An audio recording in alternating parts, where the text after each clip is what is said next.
Hi there.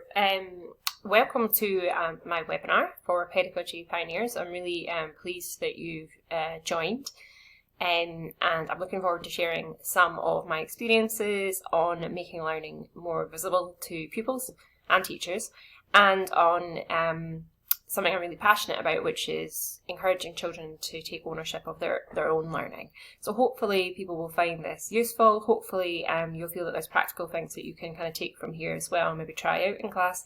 And I'm also going to add in make sure people have access to a reading list as well at the end, which links to the things that we're talking about for anyone that's interested in finding out more or taking these ideas further. So I'm Kat. I'm a class teacher at Roslyn Primary School, which is in Midlothian.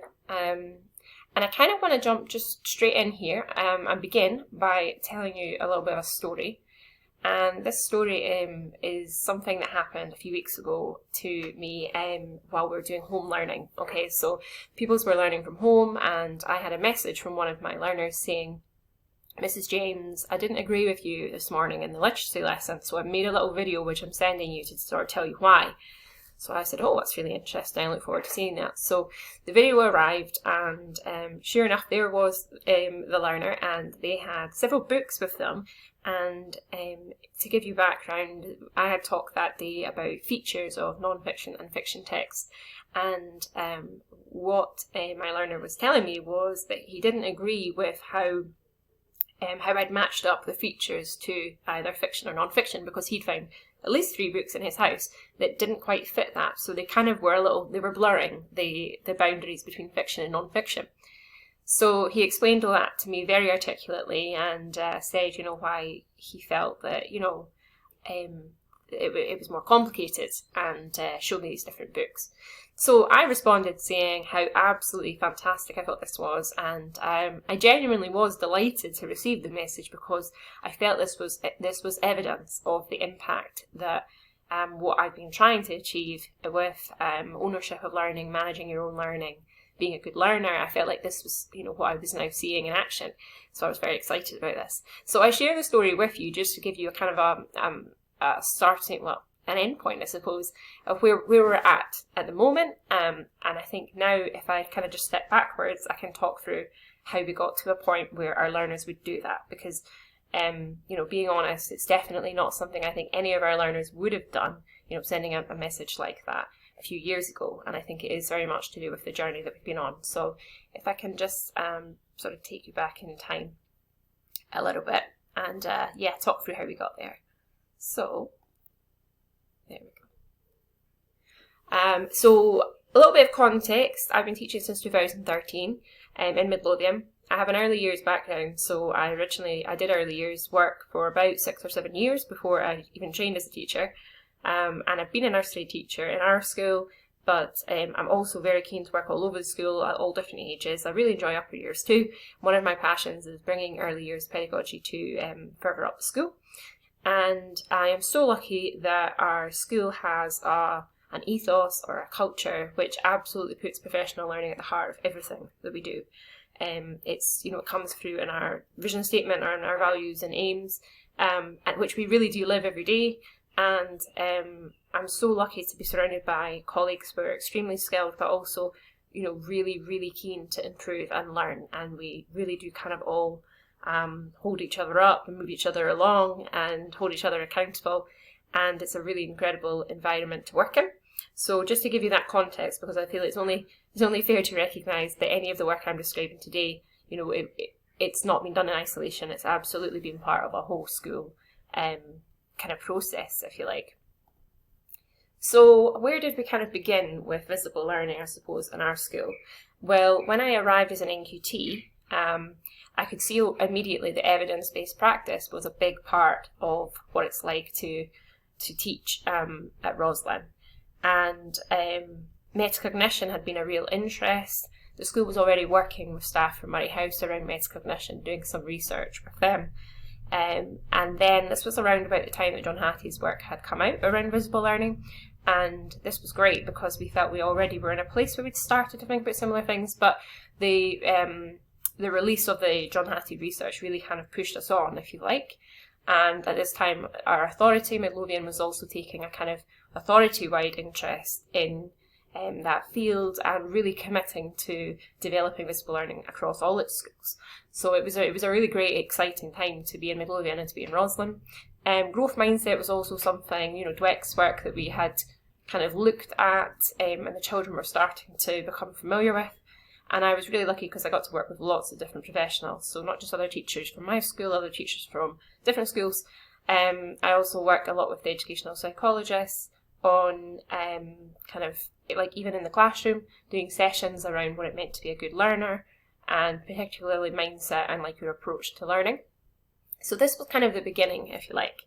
And then by 2015, I went to the Visible Learning World Conference in London, which was just an incredible opportunity. I felt really privileged to get to go to. And one of the people that I heard from that really affected my practice, really inspired me, was Mick Waters. So Mick Waters is an educationalist from England, and he talked about the importance of continuous provision and the importance of children making choices about their learning and leading their learning, and how the adults should be responsive to that. Children should lead their own learning. And I started to see, I think I'd felt it already, but I started to really feel strongly about this connection between the early years and visible learning, that they just fitted so well. So you can see I've put Tina Bruce's 12 features of play up here, and I really feel that so many of the features of a play-based approach and a child-led approach, it really fits so well with what we know works from John Hattie's research and others. So I also started to think about sustained shared thinking, and the way that, I think if anyone's worked in the early years, the way that you talk to these young learners and the way that your language and questioning and how you pose things to them is so important. And I think early years have really got a good handle on how to do that. So I started to think, wow, we could kind of bring the same ideas from the early years up the school and combine that with everything that we've learned from visible learning research. So one of the first things we had to start to think about was this idea of what makes a good learner. So this is normally, I think it's fair to say, where people begin when they're sort of on this journey to making learning visible. So we collected baseline evidence as a school, and this is something that we've continued to do every year. It's become kind of ingrained in our practice that we keep this constant sort of revision of what does it mean to be a good learner across our whole school. We really try to keep the focus on learning. We've moved away from focusing on behaviour and activity to learning. And we started to question, I think, as a school, everything that we did in terms of what does this do for learning. And that was something that felt really, really special and exciting. And we started to use surveys and other ways of gathering people's ideas. And this has become kind of just the norm, if you like, in my school. So that's just to give you a little bit of background about being a good learner. So in Midlothian, we're very lucky that we also have a fantastic kind of resource, if you like, in the Midlothian Learner. And this was put together by a working group of teachers and other educators within Midlothian. And the idea is that all Midlothian learners, including teachers, of course, everyone involved in education, adult learners, people involved in youth work, we are all, aspiring to these things as learners. So you can see it up there, and if anyone's interested, then, if you contact me, I can definitely give you more resources around that. There's a lot of work that you can do pulling apart these different aspects. So this is what my school uses as its kind of basis for good learning. It's up in every classroom, children are familiar with it.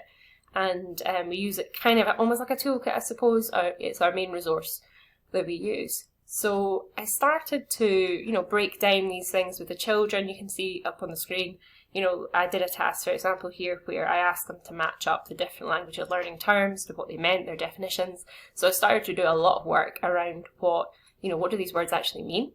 And that became a really important thing, explicitly teaching the transferable skills of being a good learner, explicitly teaching about the learning process, explicitly teaching about learning intentions and success criteria, and so on. And one of the things I do is I found it really successful to show videos of people learning in lots of different contexts, and you can use YouTube clips for this.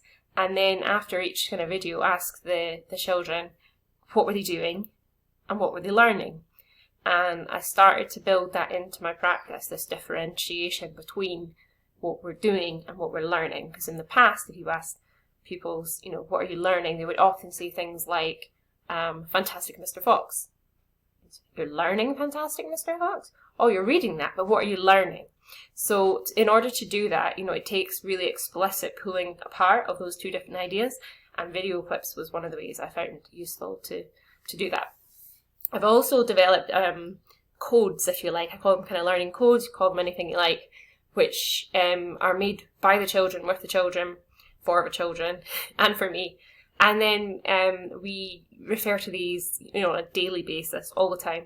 So there's a Primary 2 one there, which you can see is a bit different to my current one for Primary 5, which is on the left. This is directly from the children. So we have a big discussion about this, and then we don't just put it up and forget about it. It's revised throughout the year, and we can change it, and we can say, no, certain things are more or less important. And it really becomes, the code that we're speaking about every single day in class. And even things like behaviour, I don't talk about behaviour without talking about these things. So, we concentrate because it's good for our learning, and if we all concentrate together, then everybody can get on and, do their learning. So even if I was talking about that, I don't need to say, I don't need to use the noisometer anymore and say, this is the noise level I'd like. Instead, I'd just talk about it from a point of view of, well, we need to be focused, don't we?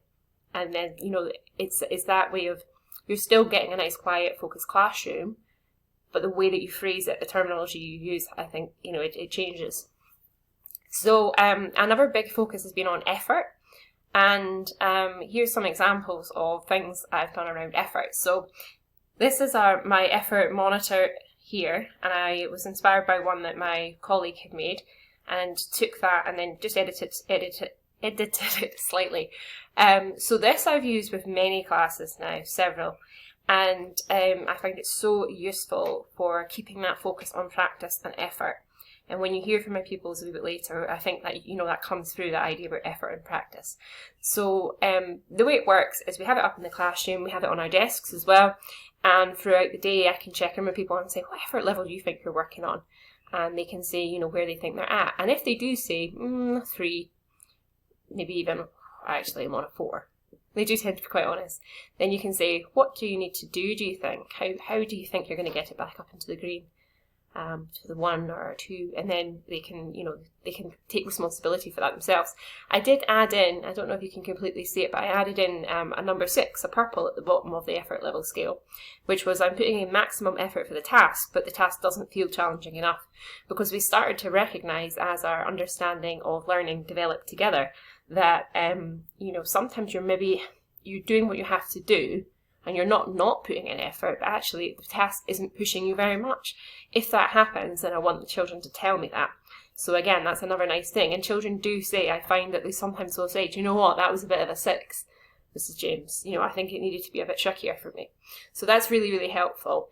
The effort level sheet on the other side of the screen here is a kind of a ratings that was more specific to different subject areas. So I used this with a Primary 5 class.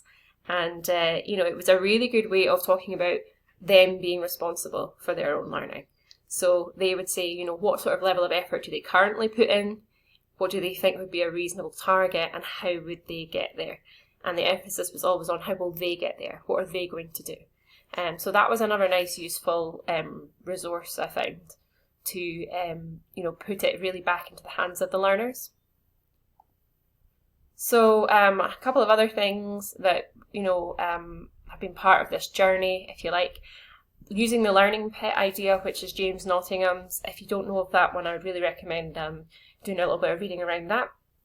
I think it's really useful, and I think what's important about it is not just seeing the pit as something that is kind of almost a inevitable kind of negative that, well, we go into it and it's difficult, but then we come out again. I think there's a lot more to the pit than that.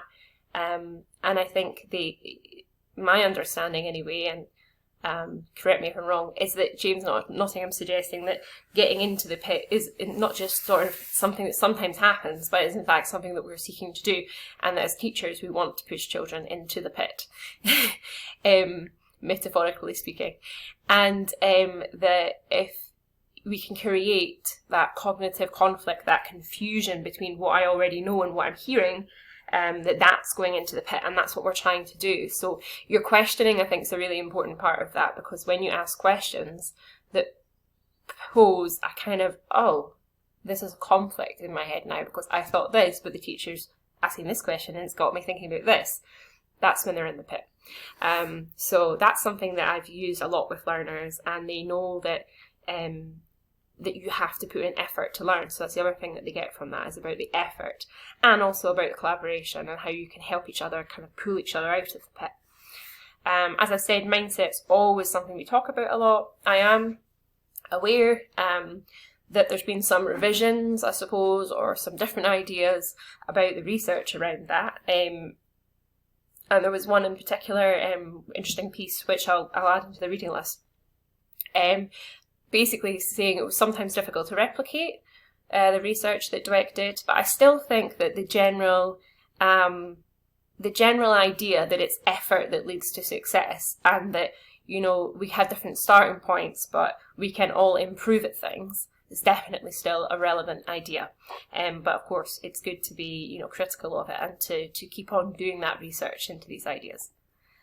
So to give you a little bit of an idea of impact, here is one of my classes' Good Learner evidence from August to November. So the first set on the left row of colours was August, and then November. So just a few months later, what they said then. So what I found was the purple ones and the green ones were the most sort of commonly mentioned by children. So not talking over the teacher, listening to the teacher, doing what you're told, not talking, listening.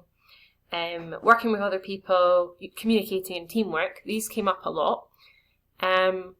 Obviously I thought, interesting, not talking seems to be, a bit of a theme, and doing what you're told, I thought was interesting. Lots of children said doing what you're told.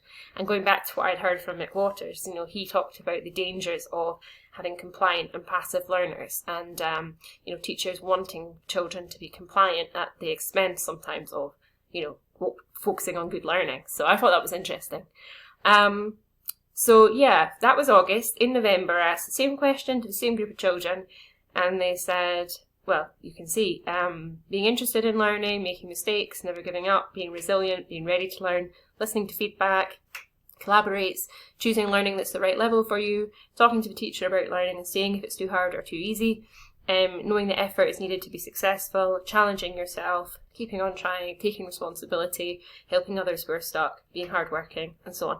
So quite a big difference. And I'm just showing that to kind of show you how quickly you can get an impact when you start to really invest in this.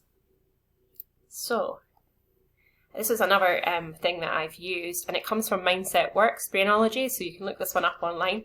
It's a great little resource called the Effective Effort Rubric, and I used this in one of my practitioner inquiries with a P5 class. And what I did was I asked the children, I did an individual learning conversation with all of them at the beginning of the year, and I asked them about, how do they feel about making mistakes, how do they feel about challenges, how do they feel about taking risks, asking questions, and basically they told me what they thought, and I marked it down. And you can see, like, this is one child here, this is their first answers at the beginning of the year, and this is their answers at the end of the year.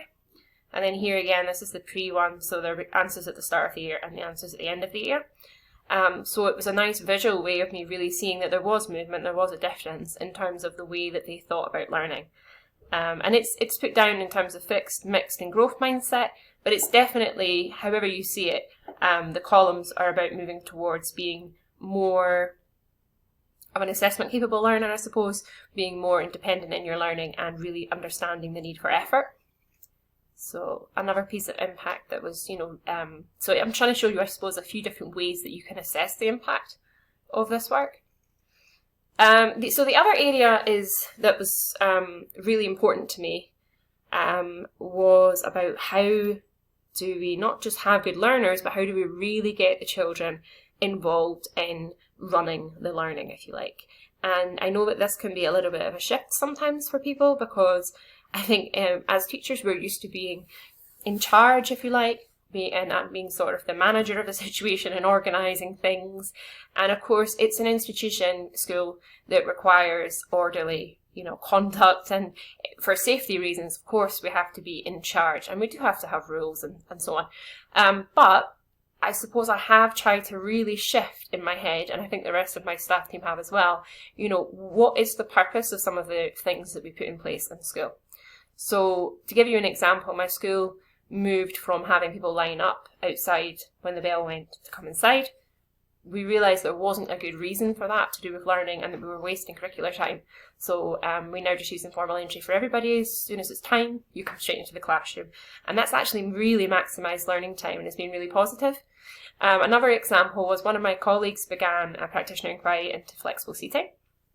And for those who aren't familiar with kind of what that term means in this context, basically what she started to look at was, does it fit with all of the other aspects of being a good learner and being independent to have children sort of sitting at desks, maybe in a specific seat chosen by the teacher, and to stay sort of sat at the same desk for all different types of learning tasks and different subjects. And so her practitioner inquiry was really interesting because we started to see really big benefits from, instead of taking that traditional approach in the classroom, having a whole range of different types of seating where the children can choose where they sit, how they sit, depending on what they are doing and what's right for them in that particular task. Obviously, this is part of a kind of a whole cultural kind of shift around the children being helped to take responsibility for that. Just abandon them to choose whatever they like, no matter how they behave. It's nothing like that. But it became something that across the school was just the norm for us. So it's been quite difficult during COVID times to have to go back to the children sitting sort of facing the front. That's been something that's been a little bit painful for us, but obviously something we've just had to do. But we are looking forward to the times when we can, go back to our flexible seating approach. So again, this fits in with this whole idea that we have, that we're questioning, why do we do this? Is this good for learning? Or is this something that's more just about teachers liking to be in charge and liking children to do what they're told, kind of like what the children mentioned earlier in some of my baseline evidence. So there's other ways as well that we've tried to involve the children. This one with the stop, start, continue, the different emojis and the thumbs up, that's something we've used as well. I've done that with colleagues in our learning environment, so we have that on the wall. Children seem to really, really enjoy this kind of active involvement. And what they do is they can go up and put on the wall what they think we need to add to our learning environment or take away or kind of continue with. So that works really well, just as a very simple thing that you can start doing. And it just starts to tell the children that actually their views on the learning environment are just as important as ours. Another thing I've used to try and get the children involved in managing their own learning is kind of learning journeys as well. It's not something I've investigated, really deeply yet. It's something I still kind of want to continue to learn more about, but I've kind of dipped my toe in there, if you like. So this is an example of a learning journey I did for fractions, decimals and percentages at second level. So it's kind of just showing like what are the sort of I can statements that you would kind of work through, not suggesting it's completely linear at all, but just in a general direction. And then if the children can manage, where are they at on this and keep track of where they're at in their learning journey. The other thing I've done is next steps using this kind of with the children. So I have an infant class at the moment, so this would be quite straightforward, simple things that come up in class. Oh, I think that sounds like, is that one of our next steps? So while we're discussing our learning as a class, then that, we can write them up. But I did something in the past with an upper school class that was a wee bit more formal, and it was every Friday. Every Friday morning I would ask them about the week and what had we learnt that week, and then I would say, okay, so moving into next week for my plans, what do we need to learn next? What are our next steps? And they would kind of come up with, and it was really interesting and impressive what they came up with. They would say, well, I think we need to do a bit more of this, or I think now we need to apply this to something, or whatever it was. I would write them all up on the board so they could see it, and then they knew it was built into my planning. So sure enough, the next week we were doing those things. So really involving the children in the forward planning is something I found really effective as well. The other thing I've got in terms of involving children in the sort of cycle, including assessment and how that feeds into planning and teaching, is, and you can't see it very well, but down here, this is one of my assessment grids I use with the children. So I use pre and post assessments, particularly in numeracy, a lot. And what I tend to do if I have older pupils, I wouldn't always do this with the youngest ones, is I bring them out one at a time to sit with me at the computer. Obviously can't do this at the moment due to COVID, but bring them out one at a time, and then I would go through the assessment that they've done, the paper, we would mark it together, and then write, are we green for this, orange for this, add any notes that they want to add. And then I'd maybe say, what do you think's your main thing you need to work on over the next few weeks in this topic? And they could identify that. And then, so having seen their pre-assessment properly themselves and having a nice visual of it with the colours, we'd go away and spend a few weeks working on that. And then when we did the post-assessment, I would do the same thing, bring them back, and we would look at it together. And the faces of the children, as you can turn things from orange to green, it's a really deliberate kind of visual way of seeing that progress that they've made. And a way of really involving them and explaining how that cycle works. We assess, we plan for learning, we do the learning teaching, we assess again, and it's a cycle, and the children understand that once they've been involved in a process like that. The other thing I've used a lot of is independent learning time. So basically using free play up the school. So in our school, independent learning time is something that we do from primary 1 to primary 7. Play or learning through play is one of our school values, so it's really enshrined in that, which is something I love. And independent learning time is a chance for the children to engage in that kind of continuous provision that I spoke about before, and to choose how they want to further their learning. And I know that sometimes people find that a little anxiety-provoking, perhaps, with older children. I've had people visit before and ask about, but how do you know they're going to be productive? But I would argue, well, they're not any less likely to be productive in P6 or 7 than they would be in primary 1. And most of us think it's reasonable for them to play. So, and I think it's around your culture and how you talk about being productive, and having expectations that we set together around what people are doing at that time, having plenaries about what we're doing at that time. And I do find that children regularly choose to consolidate class learning during that time, which is a really lovely thing to watch them do.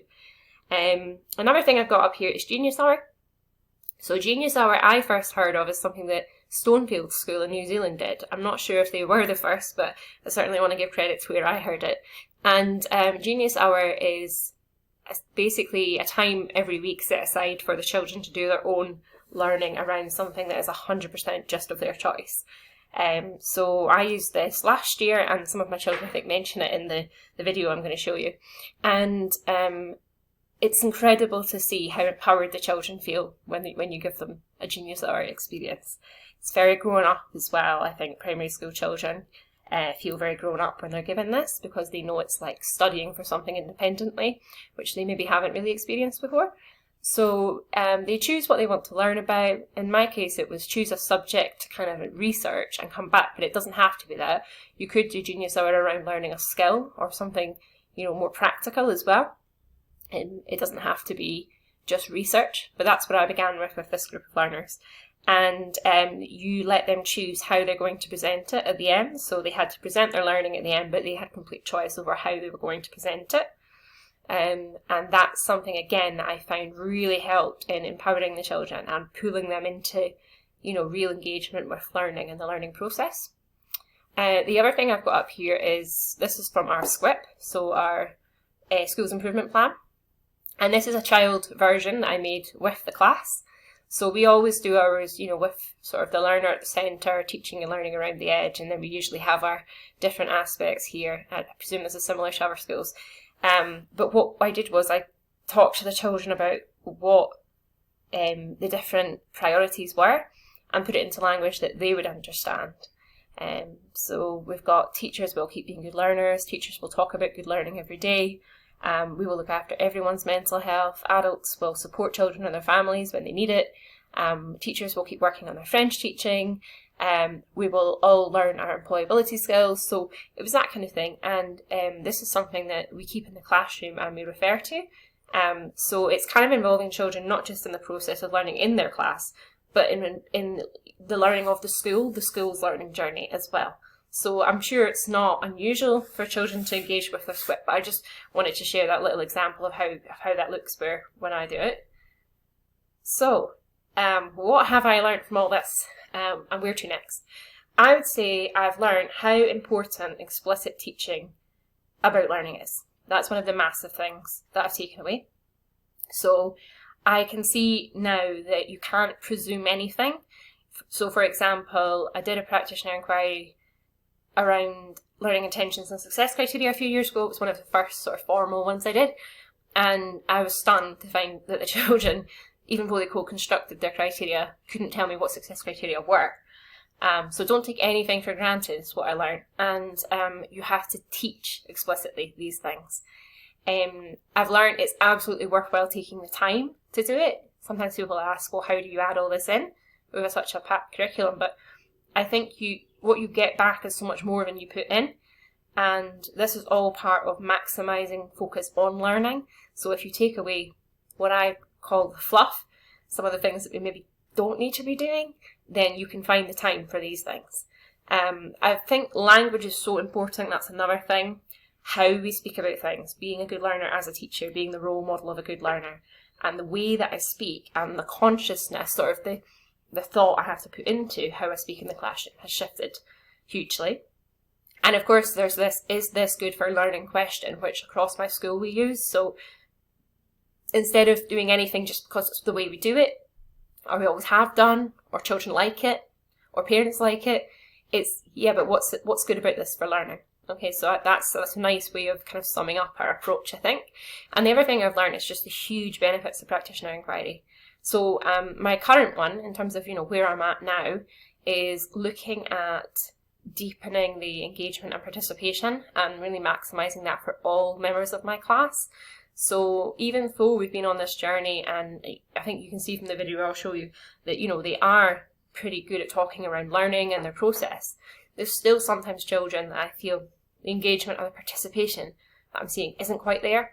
So I've been really motivated and inspired by the Talk Less teaching book, which is Wallace and Kirkman, and I'll make sure people have access to that link.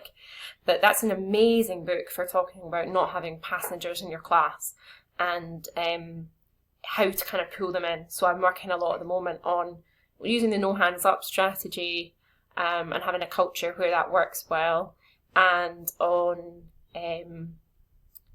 using keepy uppy questioning, they call it in the book, which is kind of using a questioning approach that doesn't make it guess what's in the teacher's head, and really encouraging children to build on each other's ideas, so that the discussion doesn't go one pupil back to the teacher, another pupil back to the teacher, but bounces around the room a lot more.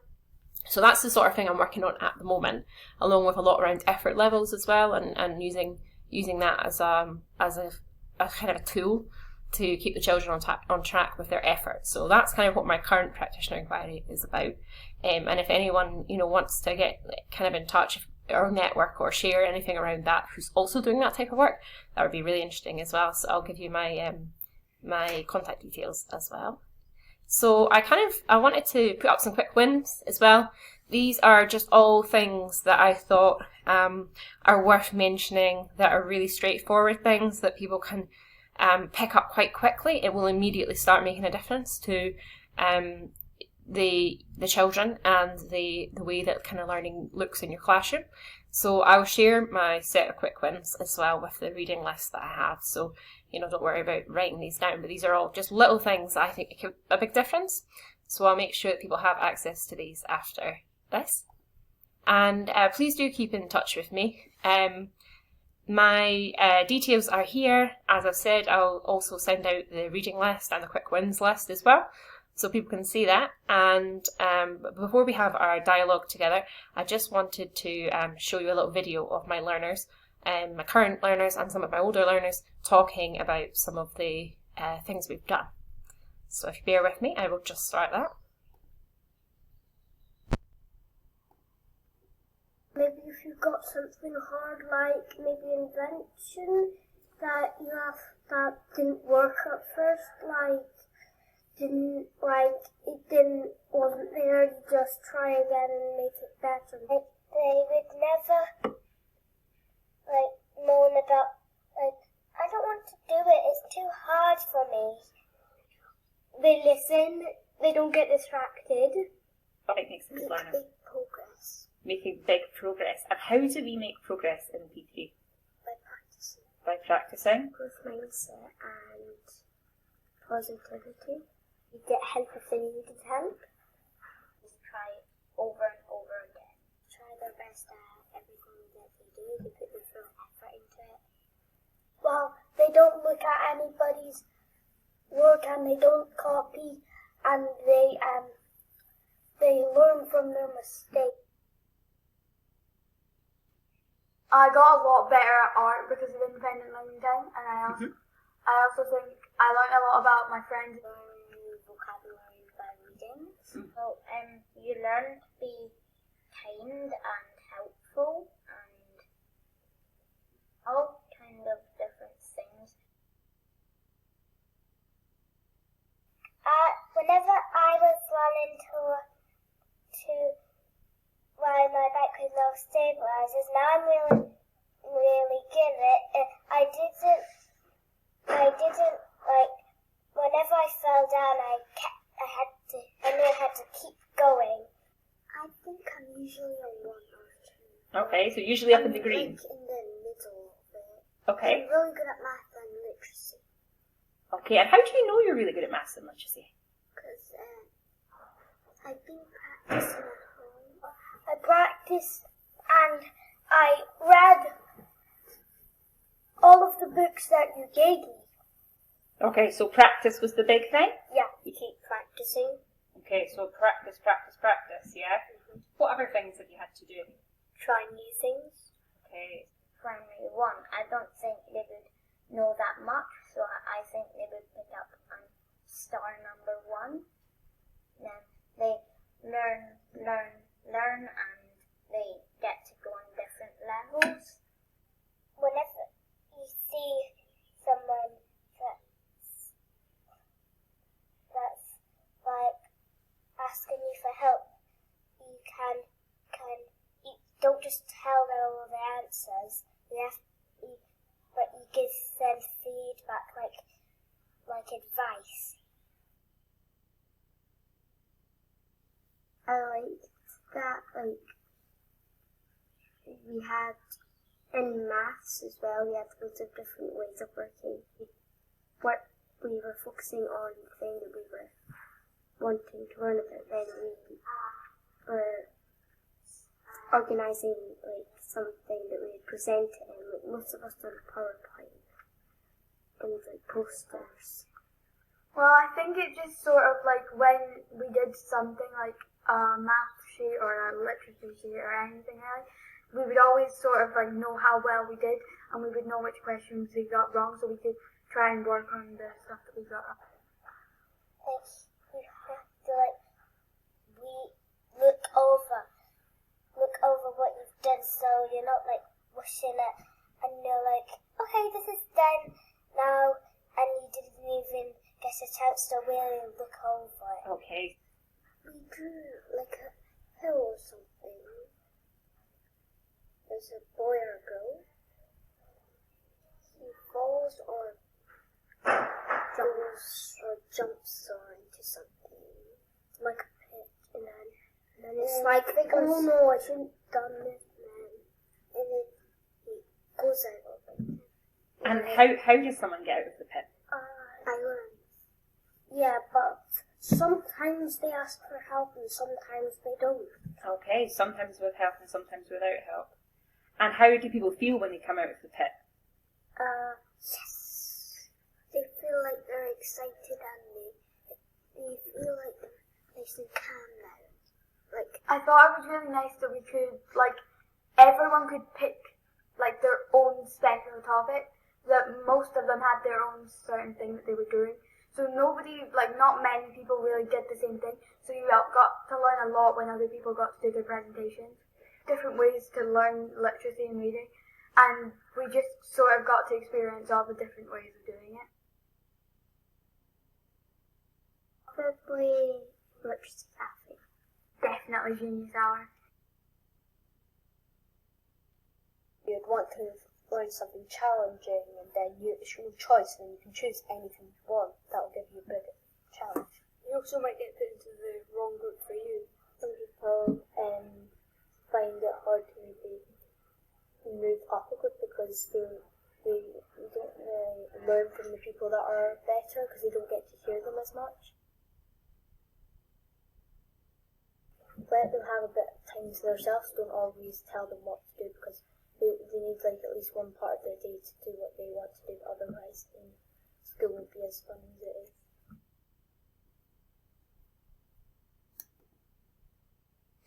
Okay, so I'm going to leave it there. Looking forward to our dialogue. Thank you so much for watching and listening, and I'm really looking forward to speaking to people and making some new connections, and just hearing other people's experiences as well. People are doing similar work. It'd be great to hear from you. So thank you very much.